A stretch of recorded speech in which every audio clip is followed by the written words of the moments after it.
Boulevard Saint-Germain, 8 heures. Chantal Joanneau commence sa journée de travail. On va dire bonjour à Mathieu. Bonjour Mathieu, ça va? Bonjour. 10 jours après la polémique sur son salaire, elle ne digère toujours pas les attaques dont elle a été la cible. Ici, Jean-Yves.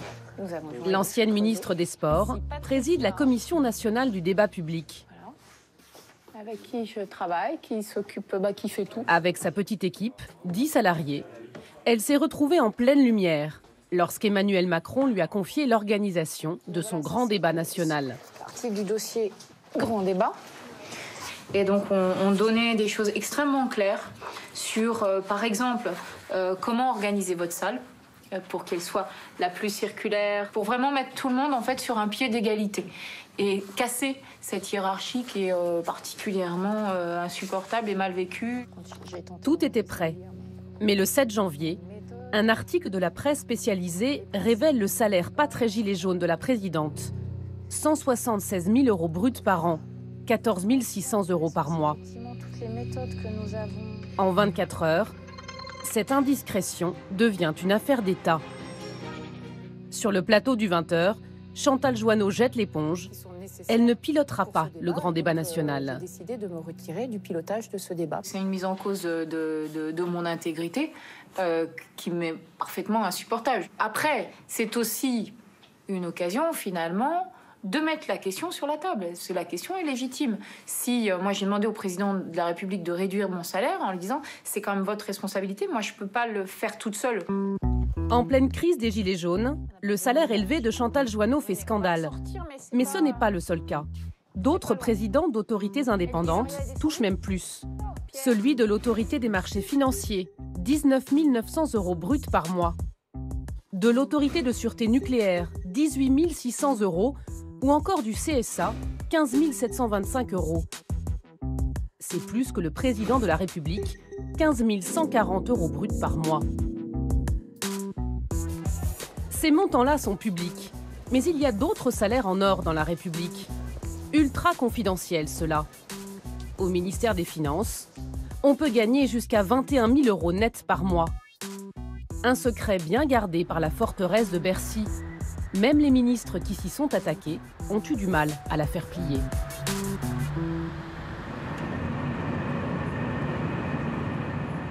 Combien gagnent les hauts fonctionnaires? À cette question, on obtient généralement un silence glacial. Rares sont ceux qui acceptent d'en parler. Nous avons trouvé l'un d'entre eux, désormais à la retraite, dans sa Lorraine natale. L'ancien secrétaire d'État au budget de François Hollande, Bonjour. Christian Eckert. Enchanté. Ça va bien? Ça va et vous? Merci de nous recevoir. C'est la photo qui est dans le hall de Bercy. Ça, c'est une photo qu'avait prise un journaliste avec moi qui sortais de l'Élysée, d'un conseil des ministres, avec ma sacoche, parce que cette sacoche était devenue un peu un symbole. D'ailleurs, elle est là. Vous voyez, c'est toujours la même. Comme j'étais enseignant, j'ai toujours eu l'habitude d'avoir un sac, genre sac d'école. Et moi, j'ai toujours gardé parfois ce look de prof. Oui. Un look de prof qu'il cultive. Il n'a pas fait l'ENA, n'est pas du sérail. Voyez, il y a De son passage à Bercy, il a gardé d'autres souvenirs, plus intrigants. Archives Bercy. Donc ça, ce sont les quelques documents dont j'ai emmené une photocopie en disant qu'ils pouvaient servir probablement un jour si certains débats rebondissaient. Il y a des choses sur la Société Générale, toutes les affaires qui étaient un peu sulfureuses. C'est ça. D'accord. Parmi elles, un document ultra sensible. La liste des plus hauts salaires du ministère des Finances. Je n'ai pas dit de filmer, hein. Les 150 plus hauts salaires de l'année 2015. Il s'agit là, effectivement, de notes avec des numéros d'ordre, des grades et des salaires. Des rémunérations bien plus élevées que les 7 050 € nets qu'il touchait comme secrétaire d'État. Et pourquoi vous avez voulu en emporter une copie? Bon, parce que je me doutais qu'un jour ou l'autre, ces affaires allaient peut-être susciter des interrogations. Pour quelqu'un qui a un salaire au niveau du SMIC, voire des salaires de plusieurs milliers, plusieurs dizaines de milliers d'euros, ça interpelle. Et ça interpelle le ministre.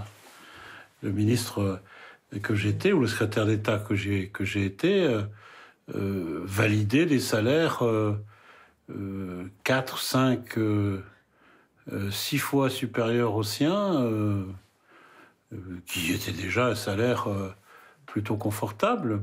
Donc, bien sûr, je me suis posé des questions.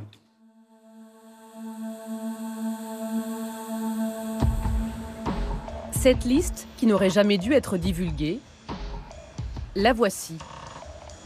Administrateur des finances publiques, contrôleur du budget, administrateur des douanes. Elle détaille des grades du ministère des Finances et en face, des salaires qui dépassent tous les 150 000 € nets par an. Ces montants auraient dû rester secrets. Mais un homme les a révélés au grand jour. Vincent Jauvert, journaliste à l'Obs. La deuxième, ça les a rendus fous qu'on publie cette liste-là, qu'on dise combien ils gagnent. Est-ce que c'est trop? J'en sais rien. Ce que je trouve absolument scandaleux, c'est que ce ne soit pas public.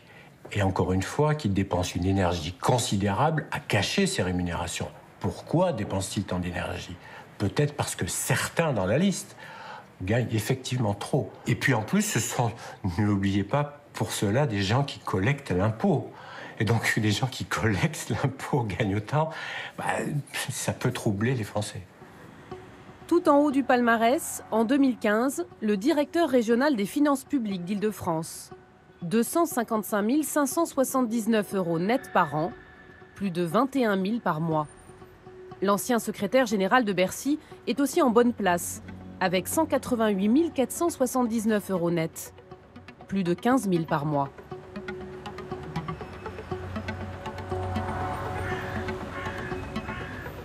Aucune grille de la fonction publique ne permet d'atteindre ces niveaux de salaire. Alors Bercy joue sur un système de primes si obscur que même la Cour des comptes ne s'y retrouve pas. En décembre 2017, elle a envoyé cette note au ministère des Finances. Elle y pointe la persistance de pratiques irrégulières en matière d'indemnité. Des primes aux noms jargonneux, comme l'indemnité différentielle ou la modulation. La Cour des comptes juge ces dispositifs de rémunération sans fondement légal. Selon elle, le niveau élevé de la rémunération des administrateurs généraux des finances publiques est difficile à justifier. On pense que les primes sont cadrées, qu'elles sont connues, mais pas du tout. Essayez de leur demander comment sont créés, sont constitués les salaires de ces hauts fonctionnaires-là. Je doute fort qu'ils vous répondent, parce que tout cela est flou, tout cela est secret, tout cela ne supporte pas la lumière. En effet, Bercy n'a jamais répondu à nos demandes d'interview. La seule chose qu'on ait reçue, c'est une invitation pour une conférence de presse sur le prélèvement à la source. L'occasion d'approcher le ministre du Budget, Gérald Darmanin. Bonjour, on est l'équipe de France Télévisions. Mais le jour J, nous n'irons pas bien loin. Oui. Donc, je ne vais pas pouvoir vous laisser rentrer. Mais pourquoi? Moi j'ai reçu une invitation. D'accord, je ne sais pas. Moi je ne peux pas vous dire pourquoi. Je sais tout simplement que vous n'avez pas, on ne vous a pas donné l'accord pour venir à cet événement.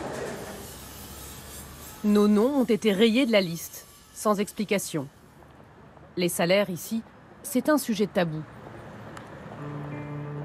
De manière générale, le secret fait partie de l'ADN du ministère, comme ce journaliste l'a constaté lors d'une enquête sur les coulisses de Bercy. Bercy, c'est une administration assez fermée. Ça regroupe notamment l'administration fiscale qui est bien connue pour le secret fiscal. Donc le secret fiscal est jalousement gardé par cette administration de Bercy. C'est aussi une forteresse parce que les fonctionnaires qui veulent augmenter les dépenses de leur ministère viennent ici pour essayer de négocier des crédits en plus, des enveloppes en plus, et ils viennent en quelque sorte à l'assaut de cette forteresse. Une forteresse de 5000 fonctionnaires, avec sa propre organisation, ses propres codes. Il faut savoir que le nombre de fenêtres que vous avez dans votre bureau détermine votre place dans la hiérarchie. C'est-à-dire plus vous avez de fenêtres, plus vous êtes important. Un directeur, dans mon souvenir, a 10 ou 12 fenêtres. Un chef de service en a 7 ou 8, voilà, etc., etc.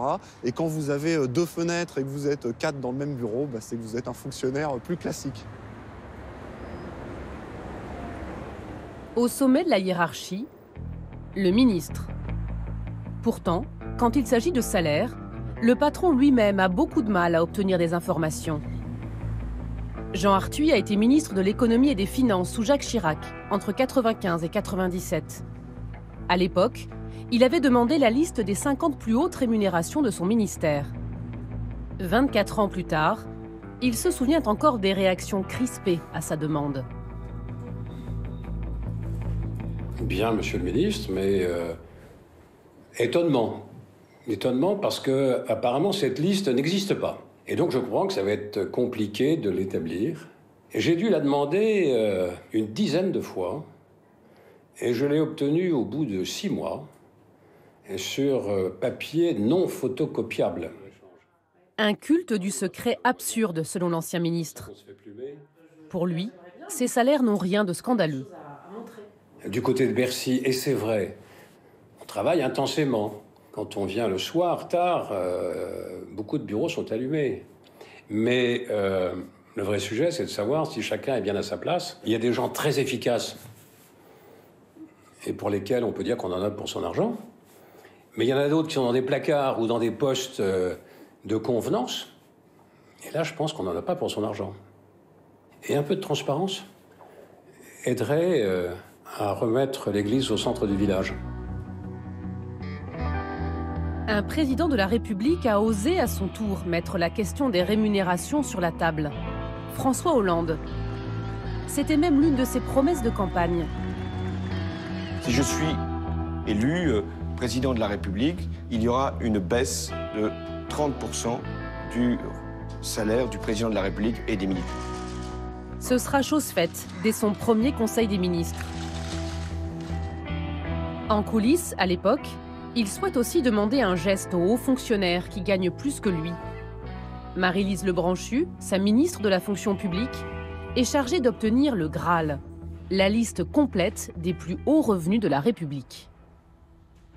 J'y trouve des gens qui sont à Bercy, effectivement, donc préfet de région, j'y retrouve des ambassadeurs. Essentiellement, c'est ça, les hauts salaires. C'est très peu de gens, très peu de gens. 650 personnes sur 5 millions de fonctionnaires.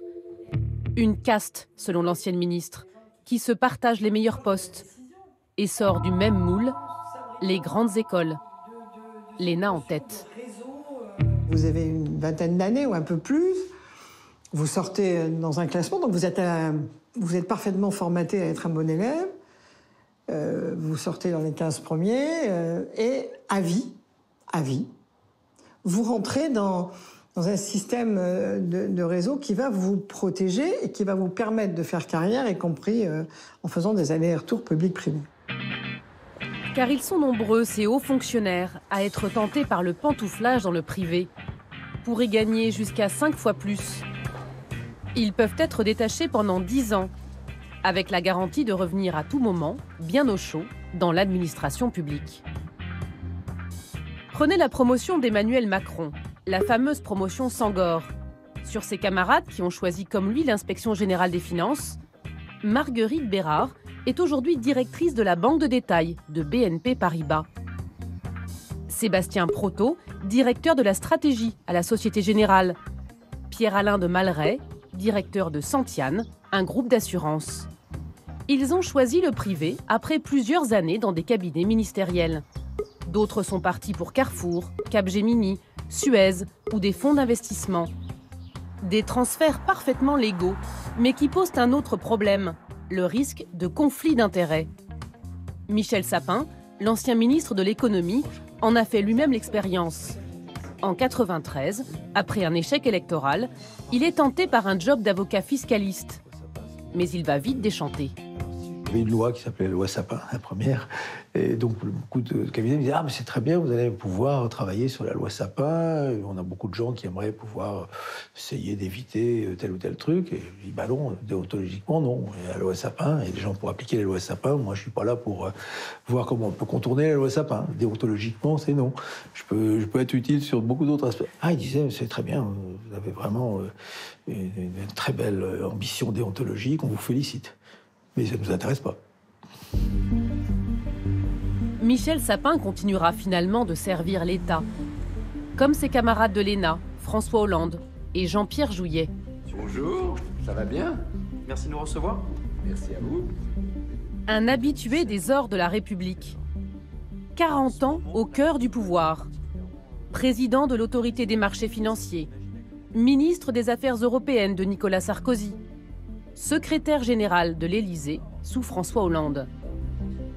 Aujourd'hui en poste au Quai d'Orsay, il gagne 16 000 €. Mais à l'entendre, les hauts fonctionnaires sont loin d'être des privilégiés.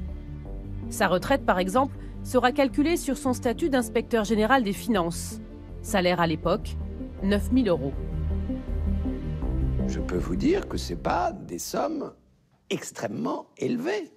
Vous arrivez à l'inspection des finances à des retraites de l'ordre de 4 000 à 5 000 €. Ça fait 40 ans que je sers l'État. Je ne vais pas laisser énormément d'argent à mes enfants. Attaquer les hauts fonctionnaires et les serviteurs de l'État, ça a deux inconvénients. Premièrement, c'est que c'est un élément du populisme ambiant. Et deuxièmement, c'est que vous pouvez décourager un certain nombre de personnes de faire ce que j'ai fait, c'est-à-dire de consacrer sa vie au service de l'État. Pour rétablir la confiance, certains réclament plus de transparence sur les rémunérations de la haute fonction publique.